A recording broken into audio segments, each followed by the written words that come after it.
সরকারের সাথে মাননীয় প্রধান উপদেষ্টার সাথে আমরা সাক্ষাৎ করার জন্য দলের পক্ষ থেকে আমরা সময় চেয়েছিলাম। গত সোমবার রাত্রে থেকে আমরা মেসেজ দিয়েছি, তারপরে মঙ্গলবার গেল, বুধবার গেল, বৃহস্পতিবার গেল, আমরা এখনো পর্যন্ত সাড়া পাইনি। একবার আমাদেরকে বলা হয়েছিল যে শনিবারের আগে তিনি সময় দিতে পারবেন না। এখন বিএনপির মতো একটা লার্জ ডেমোক্রেটিক পলিটিক্যাল পার্টি যদি 4-5 দিনেও ওনার সাথে সাক্ষাৎ করার কোনো সময় না পান, সেটা খুবই দুঃখজনক।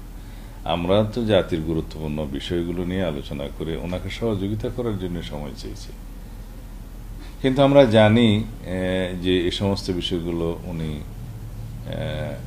আরো অনেকের সাথে হয়তো আলাপ করেছেন বা করবেন, কিন্তু বিএনপিকে সময় দিবেন না, এটা খুব অস্বাভাবিক।